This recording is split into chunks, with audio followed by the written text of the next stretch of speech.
Welcome back to my YouTube channel. ഇന്നത്തെ വീഡിയോയിൽ 9ാം ക്ലാസ്സിലെ ജോഗ്രഫി 8ാമത്തെ അധ്യായം തീരങ്ങളിലൂടെ ഇന്ത്യയുടെ ഭൂപ്രകൃതി വിഭാഗമായിട്ടുള്ള തീരപ്രദേശത്തെക്കുറിച്ചാണ് ഈ ചാപ്റ്ററിൽ പറഞ്ഞിരിക്കുന്നത്.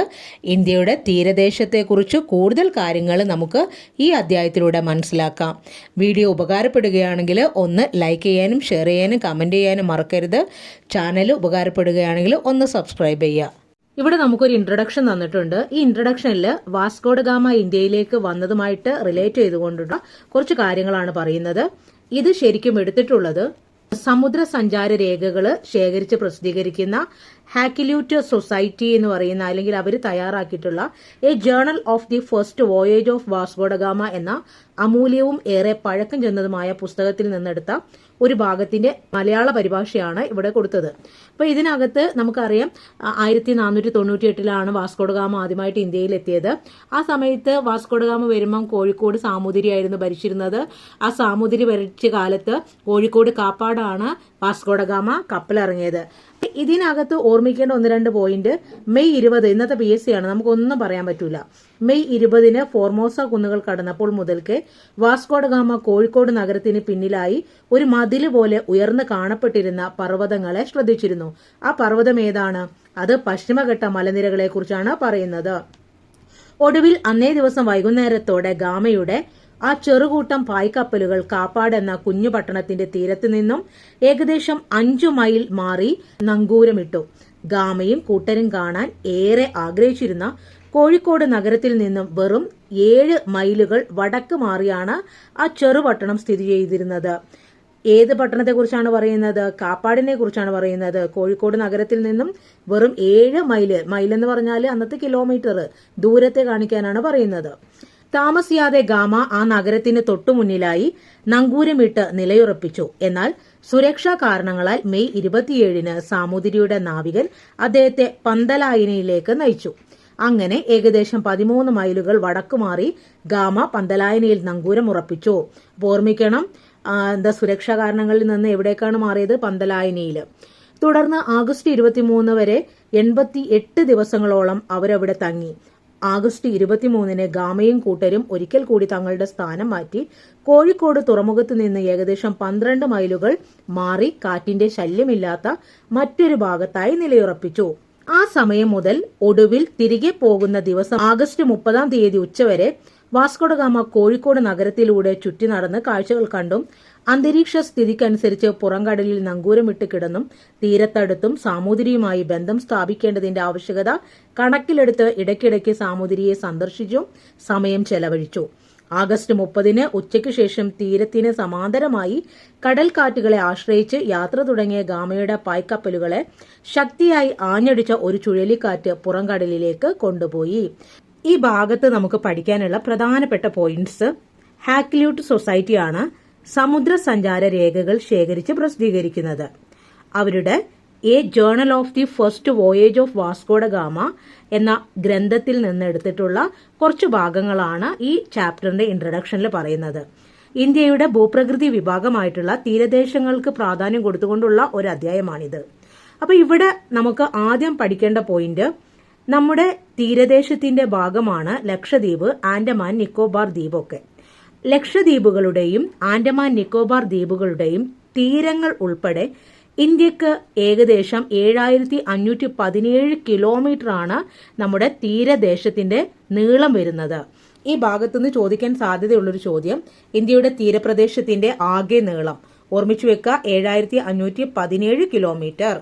ഈ ഭാഗത്ത് നമുക്ക് ഇന്ത്യൻ തീരസമതലത്തിന്റെ പ്രത്യേകതകളെ കുറിച്ചാണ് പഠിക്കാനുള്ളത്. ആദ്യം ഓർമ്മിക്കേണ്ട ഒരു പോയിന്റ്, ജനനിബിഡമാണ്. ധാരാളം ജനങ്ങൾ തിങ്ങിപ്പാർക്കുന്ന ഒരു ഏരിയയാണ് ഇന്ത്യയുടെ തീരസമതലം. ഈ ഭാഗത്ത് ഇന്ത്യയുടെ തീരസമതലത്തിന്റെ പ്രത്യേകതകളാണ് പറയുന്നത്. ഇവിടം ജനനിബിഡമാണ്, ജനങ്ങൾ തിങ്ങിപ്പാർക്കുന്ന സ്ഥലമാണ് അല്ലെങ്കിൽ പ്രദേശമാണ്.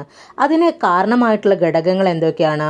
ഇവിടുത്തെ സമതല ഭൂപ്രകൃതി, അനുയോജ്യമായ കാലാവസ്ഥ, ജലലഭ്യത, ഗതാഗത സൗകര്യങ്ങൾ തുടങ്ങിയവയാണ് തീരമേഖലയെ ഏറെ ജനനിബിഡമാക്കി മാറ്റുന്നത്. സ്ഥാനം, ഭൂപ്രകൃതി സവിശേഷതകൾ എന്നിവയുടെ അടിസ്ഥാനത്തിൽ ഇന്ത്യൻ തീരസമതലത്തെ 2 ആയിട്ടാണ് തിരിക്കുന്നത്. അതിൽ ഒന്ന് പടിഞ്ഞാറൻ തീരസമതലം, മറ്റേത് ഏതാണ്? കിഴക്കൻ തീരസമതലം. കിഴക്കൻ തീരസമതലം. ഇങ്ങനെ രണ്ടായിട്ട് തിരിക്കാം. ഈ ഭൂപടത്തിൽ ഈ കാണുന്ന ഇവിടം തൊട്ട് ഈ കാണുന്ന ഇവിടെ വരെയാണ് ഇന്ത്യയുടെ തീരദേശം. കൂടാതെ ലക്ഷദ്വീപിന്റെ തീരപ്രദേശവും വരും, ആൻഡമാനിന്റെ തീരപ്രദേശവും വരും. അപ്പൊ ഇതെല്ലാം കൂടെ കൂട്ടിയിട്ടാണ് എത്ര? 7517 കിലോമീറ്റർ. സ്ഥാനത്തിന്റെ അടിസ്ഥാനത്തിൽ ഇന്ത്യൻ തീരസമതലത്തെ പടിഞ്ഞാറൻ തീരസമതലമെന്നും കിഴക്കൻ തീരസമതലമെന്നും രണ്ടായിട്ട് തരംതിരിച്ചിട്ടുണ്ട്. ഇന്ത്യയുടെ പടിഞ്ഞാറൻ തീരസമതലത്തിന്റെ പ്രത്യേകതകൾ നമുക്ക് നോക്കാം. ഇതാണ് നമ്മുടെ ഉപദ്വീപീയ പീഠഭൂമി. ഇത് അറബിക്കടല്. ഉപദ്വീപീയ പീഠഭൂമിക്കും അറബിക്കടലിനും ഇടയിലായിട്ട് സ്ഥിതി ചെയ്യുന്ന നേർത്ത തീരസമതല ഭാഗമാണ് പടിഞ്ഞാറൻ തീരസമതലം. ഈ നോക്കിയേ, ഇത് നമുക്ക് കാണുമ്പോൾ തന്നെ അറിയാം ഇത് വീതി കുറവാണ് അല്ലെ. പടിഞ്ഞാറൻ തീരസമതലത്തിന് വീതി കുറവാണ്. അപ്പൊ എവിടെ തൊട്ടാണ് ഇത് തുടങ്ങുന്നത്? ഗുജറാത്തിലെ കച്ച് മുതൽ കന്യാകുമാരി, ഇവിടെയാണ് ആ പോയിന്റ്. ഇത് കന്യാകുമാരി വരെയാണ് വ്യാപിച്ചിരിക്കുന്നത്. എവിടെ തൊട്ടിട്ടാണ്? ഗുജറാത്തിലെ, ഇത് ഗുജറാത്താണ്, ഗുജറാത്ത്. ഈ ഗുജറാത്തിലെ കച്ച് മേഖലയിൽ നിന്ന് കച്ച് മേഖലയിൽ നിന്ന് കന്യാകുമാരി വരെയാണ് പടിഞ്ഞാറൻ തീരസമതലം വ്യാപിച്ചിരിക്കുന്നത്. ഇനി പടിഞ്ഞാറൻ തീരസമതലത്തിന്റെ നീളം, അതായത് ഇവിടം തൊട്ടിട്ട് കന്യാകുമാരി വരെയുള്ള നീളം എത്രയാണ്? 1840 കിലോമീറ്റർ ആണ്. 1840 കിലോമീറ്റർ. ഈ തീരപ്രദേശത്തിന്റെ വീതി എത്രയാണ്? വീതി 10 കിലോമീറ്ററിനും 15നും ഇടയിൽ. വീതി എത്രയാണ്? ഇത് നീളമാണ്. ഇനി വീതി എത്രയാണ്? വീതി 10നും 15നും ഇടയിലാണ്. 10-15 കിലോമീറ്ററിന് ഇടയിലാണ്. പടിഞ്ഞാറൻ തീരസമതലം ഒരു താഴ്ത്തപ്പെട്ട തീരമാണ്. അതായത് കുറച്ച് താരതമ്യേന ഈ ഒരു ഭാഗത്തെ വെച്ച് നോക്കുമ്പോൾ ഇതെന്താണ്? താഴ്ന്നാണ് കിടക്കുന്നത്. എന്താ ഈ താഴ്ത്തപ്പെട്ട തീരം എന്ന് പറഞ്ഞാല്? അവതലനം പോലുള്ള ഭൗമ പ്രവർത്തനങ്ങൾ കാരണം തീരപ്രദേശത്തിന്റെ കരഭാഗം താഴുകയോ സമുദ്രജലനിരപ്പ് ഉയരുകയോ ചെയ്യുന്നു. ഇതിന്റെ ഫലമായിട്ട് കരയിലേക്ക് കടൽ കയറി രൂപപ്പെട്ട തീരങ്ങളാണ് താഴ്ത്തപ്പെട്ട തീരങ്ങള്. ഇപ്പൊ നമ്മള് ഇപ്പൊ തിരുവനന്തപുരത്ത് ശംഖുമുഖത്തൊക്കെ വരികയാണെന്നുണ്ടെങ്കിൽ നമുക്ക് കാണാൻ പറ്റും കടല്, റോഡൊക്കെ ഒരുപാട് കടലെടുത്ത് പോയിട്ടുണ്ട്. കടലിൽ കയറി വരുന്നതായിട്ട് കാണാൻ പറ്റും. കാരണം എന്താണ്? ഇത് താഴ്ത്തപ്പെട്ട തീരമാണ്. ഈ താഴ്ത്തപ്പെട്ട തീരത്തിന് കാരണമായിട്ടുള്ള ഭൗമ പ്രവർത്തനം എന്ന് പറയുന്നത് എന്താണ്? അവതലനമാണ്. പടിഞ്ഞാറൻ തീരസമതലം താഴ്ത്തപ്പെട്ട തീരമാണ്. പടിഞ്ഞാറൻ തീരസമതലത്തിന്റെ മറ്റൊരു സവിശേഷത എന്താണ്? തീരത്തോട് ചേർന്ന് കാണുന്ന കായലുകള്, ലഗൂണ്, കായല് കാണപ്പെടുന്നത്. ഈ ഭാഗത്ത് നമുക്ക് 2 തരം തീരങ്ങളെ കുറിച്ച് പഠിക്കാനുണ്ട്. ഉയർത്തപ്പെട്ട തീരവും താഴ്ത്തപ്പെട്ട തീരവും. താഴ്ത്തപ്പെട്ട തീരം എന്ന് പറയുമ്പോൾ നമ്മൾ പഠിച്ചു കഴിഞ്ഞു. ഇന്ത്യയുടെ പടിഞ്ഞാറൻ തീരസമതലം താഴ്ത്തപ്പെട്ട തീരസമതലത്തിന് ഉദാഹരണമാണ്. അവിടെ എന്താണ്? സബ്സിഡിയൻസ് ആണ് നടക്കുന്നത്. അതായത് അവതലനം തുടങ്ങിയ ഭൗമ പ്രവർത്തനങ്ങൾ നടക്കുമ്പോൾ തീരദേശത്തെ കരഭാഗം താഴുകയും അവിടുത്തെ ജലനിരപ്പ് ഉയരുകയും ചെയ്യും. ഇതിൻ്റെ ഫലമായിട്ട് കരയിലേക്ക് കടൽ കയറി രൂപപ്പെട്ട തീരങ്ങളെയാണ് നമ്മൾ താഴ്ത്തപ്പെട്ട തീരങ്ങൾ അഥവാ സബ്മേർജ്ഡ് കോസ്റ്റ് എന്ന് പറയുന്നത്. അതുപോലെ ഇന്ത്യയുടെ കിഴക്കൻ തീരസമതലം ഉയർത്തപ്പെട്ട തീരത്തിന് ഉദാഹരണമാണ്. ഉയർത്തപ്പെട്ട തീരസമതലം എന്ന് പറയുന്നത് കൊണ്ട് എന്താണ് ഉദ്ദേശിക്കുന്നത്? അപ്ലിഫ്റ്റ്മെന്റ് അഥവാ ഉദ്ധാനം പോലുള്ള ഭൗമ പ്രവർത്തനത്താൽ തീരദേശത്തെ കരഭാഗം ഉയരുകയും എന്നാൽ അവിടുത്തെ സമുദ്രനിരപ്പ് താഴുകയും ചെയ്യും. ഇതിൻ്റെ ഫലമായി കടൽ പിൻവാങ്ങി രൂപപ്പെടുന്ന തീരങ്ങളെയാണ് ഉയർത്തപ്പെട്ട തീരങ്ങളെന്ന് പറയുന്നത്. എമേർജ് കോസ്റ്റ് എന്ന് പറയും. ഈ എമേർജ്ഡ് കോസ്റ്റിന് ഉദാഹരണമാണ് നമ്മുടെ ഇന്ത്യയുടെ കിഴക്കൻ തീരസമതലം. ഇന്ത്യയുടെ പടിഞ്ഞാറൻ തീരസമതലത്തെ വീണ്ടും 3ആയിട്ട് തിരിക്കുന്നുണ്ട്. ഗുജറാത്ത് തീരം, കൊങ്കൺ തീരം, മലബാർ തീരം. ഇങ്ങനെ 3 പ്രധാനപ്പെട്ട ഡിവിഷനാണ് ഏതിനുള്ളത്? പടിഞ്ഞാറൻ തീരസമതലത്തിന് ഉള്ളത്. ഇനി ഓരോന്നിൻ്റെയും പ്രത്യേകതകൾ നമുക്ക് പഠിക്കാം. ഗുജറാത്ത് തീരസമതലത്തെക്കുറിച്ച് പഠിക്കേണ്ട പ്രധാനപ്പെട്ട പോയിന്റ് റാൻ ഓഫ് കച്ച് ചതുപ്പ് പ്രദേശവും കച്ച് സൗരാഷ്ട്ര മേഖലകളുടെ തീരപ്രദേശങ്ങളും ദാമൻ, ദിയു, ദാദ്ര നഗർ ഹാവേലി തുടങ്ങിയ കേന്ദ്രഭരണ പ്രദേശങ്ങളും ഉൾപ്പെടുന്നതാണ് ഗുജറാത്ത് തീരസമതലം. ഗുജറാത്ത് തീരസമതലം രൂപപ്പെടാനായിട്ട് കാരണമായിട്ടുള്ള നദികൾ സബർമതി, മാഹി തുടങ്ങിയ നദികളാണ്. ഈ നദികളുടെ എക്കൽ നിക്ഷേപം കാരണമാണ് ഗുജറാത്ത് തീരസമതലം രൂപപ്പെട്ടിട്ടുള്ളത്. ഗുജറാത്ത് തീരസമതലത്തിൻ്റെ മറ്റൊരു പ്രത്യേകത വലുതും ചെറുതുമായ ധാരാളം ദ്വീപുകൾ, ഉപദ്വീപുകൾ, കടലിടുക്കുകൾ, ചതുപ്പ് നിലങ്ങൾ, വേലിയേറ്റ ചാലുകൾ ഇവയെല്ലാം ഈ മേഖലയിൽ കാണപ്പെടുന്നുണ്ട്. ഗുജറാത്ത് തീരസമതലത്തിൻ്റെ മറ്റൊരു പ്രത്യേകത കപ്പലുകളുടെ ശവപ്പറമ്പ്. അത് അലാങ് കടൽ തീരമാണ്. അത് ഗുജറാത്ത് തീരത്തിൻ്റെ ഭാഗമാണ്. എന്തുകൊണ്ടാണ് അലാങ് കടൽ തീരത്തെ കപ്പലുകളുടെ ശവപ്പറമ്പ് എന്ന് പറയുന്നത്? അവിടെയാണ് ഈ കപ്പൽ പൊളിക്കുന്ന കേന്ദ്രം ഉള്ളത്. കൂടാതെ പരുത്തി തുണിയിൽ പേര് കേട്ടിട്ടുള്ള സൂററ്റ്, വഡോദര, മത്സ്യബന്ധന ഹാർബറായ വെരാവൽ ഇതൊക്കെ എവിടെയാണ്? അതെല്ലാം ഈ ഒരു ഗുജറാത്ത് തീരത്തിൻ്റെ ഭാഗമാണ്. ഗാന്ധിജി ദണ്ഡിയാത്ര നടത്തിയ ദണ്ഡി കടപ്പുറവും ഗുജറാത്ത് തീരസമതലത്തിൻ്റെ ഭാഗമാണ്.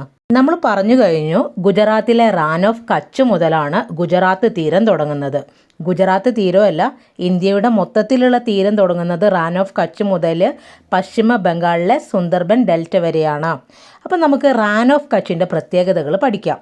ഇന്ത്യ പാക് അതിർത്തി പ്രദേശമായിട്ടുള്ള കച്ചിലെ ഒരു ലവണ ചതുപ്പ് നിലമാണ് റാൻ ഓഫ് കച്ച്. ഗുജറാത്തി ഭാഷയിൽ റാൻ എന്നാൽ മരുഭൂമി എന്നാണ് അർത്ഥം. മഴക്കാലങ്ങളിൽ വെള്ളക്കെട്ടുകളായിട്ട് രൂപപ്പെടുന്ന ഈ മേഖല മഴ മാറുന്നതോടെ വരണ്ട ലവണ മരുഭൂമി പ്രദേശങ്ങളായിട്ട് മാറുന്നു. വെളുത്ത ഉപ്പുമണൽ നിറഞ്ഞ റാൻ ഓഫ് കച്ച് ഒരു ലവണ മരുഭൂമിയാണ്. ഇന്ത്യയിലെ ലവണ മരുഭൂമിക്ക് ഉദാഹരണമാണ് റാൻ ഓഫ് കച്ച്. ഏകദേശം ഇതിൻ്റെ ഒരു വിസ്തൃതി എന്ന് പറയുന്നത് 26,000 ചതുരശ്ര കിലോമീറ്റർ ആണ്. പിന്നെ ഇതിന് 2 ഭാഗങ്ങളുണ്ട്, ഗ്രേറ്റ് റാന്, ലിറ്റിൽ റാന്. നവംബർ മുതൽ ഫെബ്രുവരി വരെയാണ് ഇവിടുത്തെ ഉത്സവം നടക്കുന്നത്. ആ ഉത്സവത്തിൻ്റെ പേരാണ് റാന്. അടുത്തതായി പടിഞ്ഞാറൻ തീരത്തിൻ്റെ മറ്റൊരു ഉപവിഭാഗമാണ് കൊങ്കൺ തീരം. അപ്പോൾ കൊങ്കൺ തീരത്തിൻ്റെ പ്രത്യേകതകളും അവിടെ പഠിക്കേണ്ട പ്രധാനപ്പെട്ട കാര്യങ്ങളെയും കുറിച്ച് നമുക്ക് നോക്കാം. ഗുജറാത്ത് തീരസമതലത്തിന് തെക്ക് ദമൻ മുതൽ ഗോവ വരെയാണ് കൊങ്കൺ തീരം വ്യാപിച്ചു കിടക്കുന്നത്. ഇനി ഇതിൻ്റെ നീളം എന്ന് പറയുന്നത് ഏകദേശം 500 കിലോമീറ്ററാണ്. പശ്ചിമഘട്ട മലനിരകൾ ഈ തീരത്തിന് സമാന്തരമായിട്ടാണ് നിലകൊള്ളുന്നത്. കൊങ്കൺ തീരസമതലം വളരെ ഇടുങ്ങിയതാണ്. കൊങ്കൺ തീരത്തിൻ്റെ വടക്ക് ഭാഗം മണൽ നിറഞ്ഞ തീരങ്ങളും തെക്ക് ഭാഗം പാറക്കൂട്ടങ്ങൾ നിറഞ്ഞ തീരവുമാണ്. ഇനി ഈ ഭാഗത്ത് കാണപ്പെടുന്ന പ്രധാനപ്പെട്ട ഭൂരൂപങ്ങളാണ് ക്ലിഫുകൾ. എന്താ ക്ലിഫ് എന്ന് പറഞ്ഞാൽ? ഈ കടലിന് അഭിമുഖമായിട്ട് നിലകൊള്ളുന്ന ചെങ്കുത്തായിട്ടുള്ള മലനിരകളെയാണ് ക്ലിഫ് എന്ന് പറയുന്നത്. നമ്മുടെ കേരളത്തിൽ വർക്കല തീരത്ത് ക്ലിഫുണ്ട്. ഈ ക്ലിഫ് എന്ന് പറയുന്നത് തിരമാലകളുടെ നിരന്തരമായിട്ടുള്ള ബാഹ്യപ്രവർത്തനത്തിൻ്റെ ഫലമായിട്ട് രൂപം കൊള്ളുന്ന ഭൂരൂപങ്ങളാണ് കേട്ടോ. അപരദന ഭൂരൂപങ്ങളാണ് ക്ലിഫുകൾ.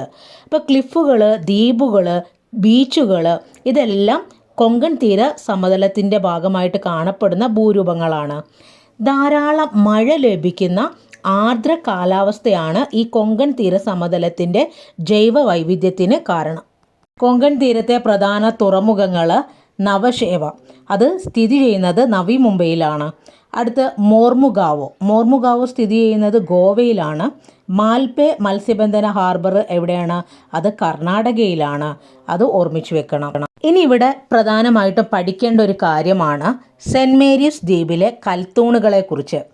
കർണാടകയിലെ ഉടുപ്പി ജില്ലയിലെ മാൽപേ തീരത്ത് നിന്ന് മാറി കടലിലായി സ്ഥിതി ചെയ്യുന്ന ജനവാസമില്ലാത്ത ചെറുദ്വീപാണ് സെൻറ്റ് മേരീസ് ദ്വീപ്.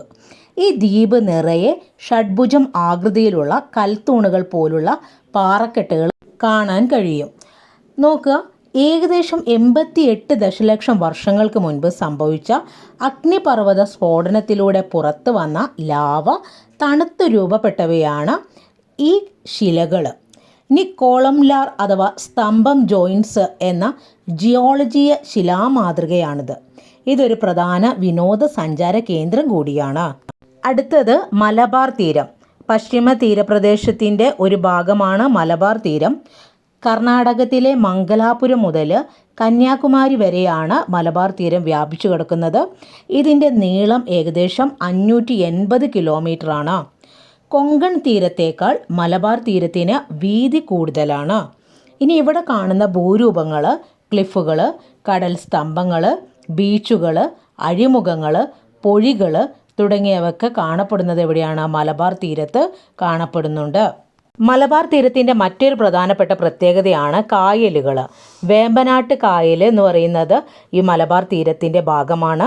ഇവിടെ കായലുകളും തടാകങ്ങളും കനാലുകളും വഴിയാണ് ഉൾനാടൻ ജലഗതാഗതം സാധ്യമാകുന്നത്. മലബാർ തീരത്തെ പ്രധാനപ്പെട്ട ബീച്ചുകളാണ് മുഴുപ്പിലങ്ങാട്, ചാവക്കാട്, കോവളം. മുഴുപ്പിലങ്ങാട് കണ്ണൂർ, ചാവക്കാട് തൃശ്ശൂർ, കോവളം തിരുവനന്തപുരം തുടങ്ങിയ ബീച്ചുകൾ മലബാർ തീരത്തിൻ്റെ ഭാഗമാണ്. ഇവിടെ ഓർമ്മിച്ചു വെക്കേണ്ട മറ്റൊരു പോയിന്റ്, കൊല്ലം മുതൽ കോട്ടപ്പുറം വരെയുള്ള നാഷണൽ വാട്ടർ ഹൈവേ 3 അത് സ്ഥിതി ചെയ്യുന്നത് എവിടെയാണ്? മലബാർ തീരത്തിൻ്റെ ഭാഗമായിട്ടാണ്.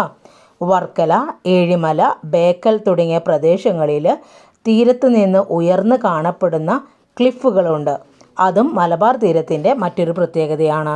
അടുത്തതായി നമുക്ക് ഈ ഭാഗത്ത് ഇനി പഠിക്കാനുള്ളത് കിഴക്കൻ തീരസമതലവും അതിന്റെ പ്രത്യേകതകളുമാണ്.